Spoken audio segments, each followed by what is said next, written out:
Silence, a fable by Edgar Allan Poe.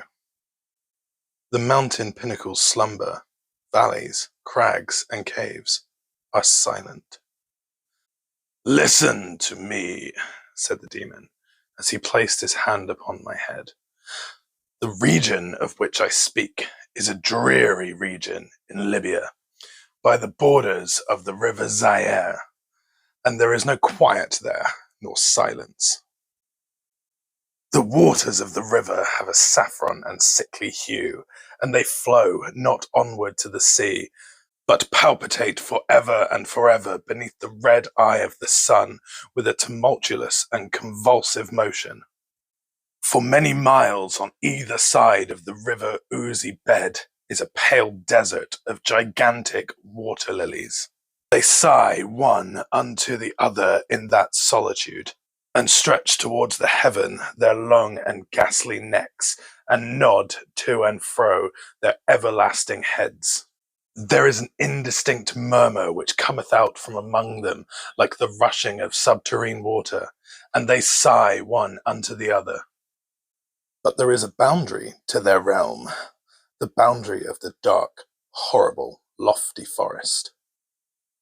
There, like the waves around the Hebrides, the low underwood is agitated continually, but there is no wind throughout the heaven, and the tall primeval trees rock eternally hither and thither with a crashing and mighty sound.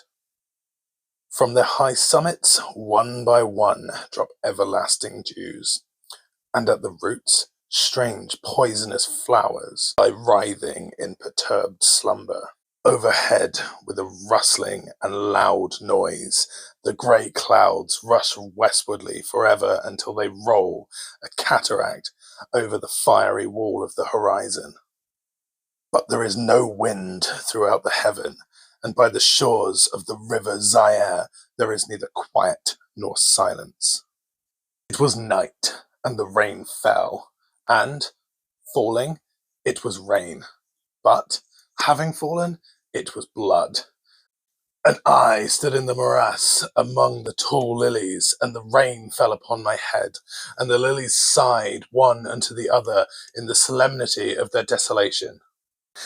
And all at once the moon arose through the thin, ghastly mist, and was crimson in colour. And mine eyes fell upon a huge grey rock, which stood by the shore of the river, and was lightened by the light of the moon. And the rock was grey and ghastly and tall, and the rock was grey. Upon its front were characters engraven in the stones, and I walked through the morass of water lilies until I came close unto the shore, that I might read the characters upon the stone.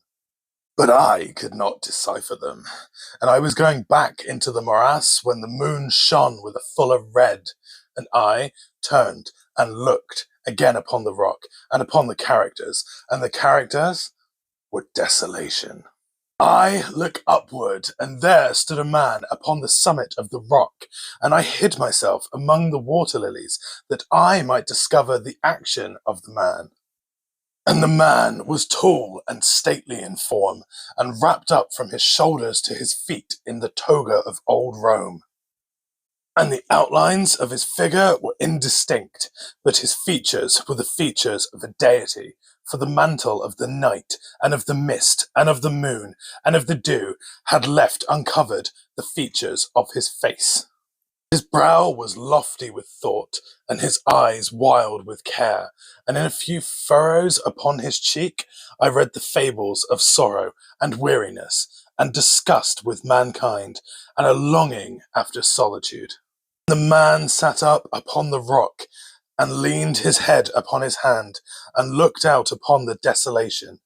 He looked down into the low, unquiet shrubbery, and up into the tall primeval trees, and up higher at the rustling heaven, and into the crimson moon.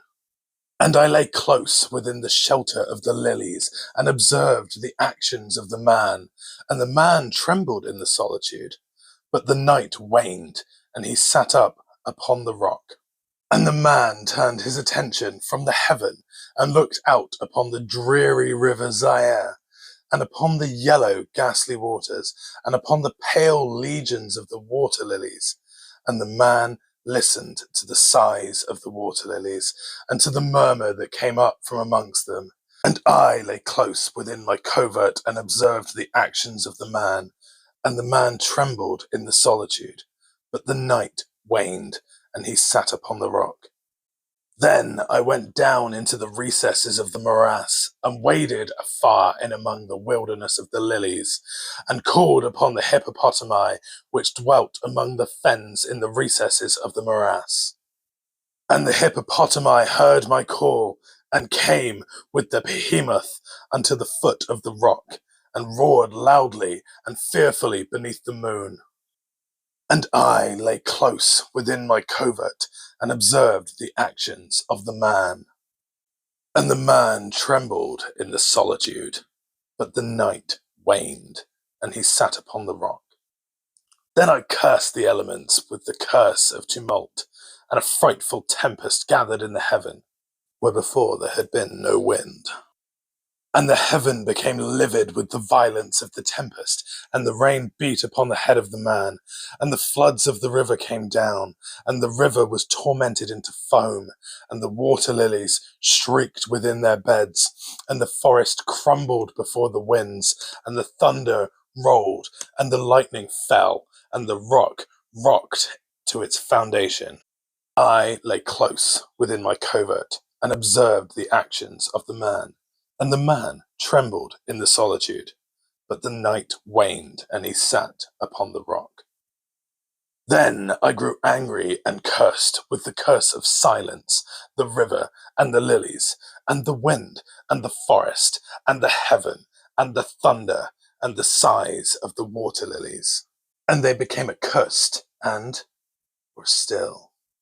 And the moon ceased to totter up its pathway to heaven, and the thunder died away, and the lightning did not flash, and the clouds hung motionless, and the waters sunk to their level and remained, and the trees ceased to rock, and the water lilies sighed no more, and the murmur was heard no longer from among them, nor any shadow of sound throughout the vast, illimitable desert. And I looked upon the characters of the rock, and they were changed, and the characters were silence.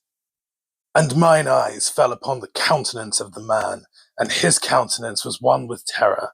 And hurriedly he raised his head from his hands, and stood forth upon the rock, and listened. But there was no voice throughout the vast, illimitable desert, and the characters upon the rock were silence, and the man shuddered, and turned his face away, and fled afar off in haste, so that I beheld him no more. Now there are fine tales in the volumes of the Magi, in the iron-bound, melancholy volumes of the Magi. Therein, I say, are glorious histories of the heaven, and of the earth, and of the mighty sea, and of the genii that overruled the sea, and of the earth, and the lofty heaven. There was much lore, too, in the sayings which were said by the Sibyls, and holy, holy things were heard of old by the dim leaves that trembled around Dodona. But, as Allah liveth, that fable which the demon told me as he sat by my side in the shadow of the tomb, I hold to be the most wonderful of all. And as the demon made an end of his story, he fell back within the cavity of the tomb and laughed.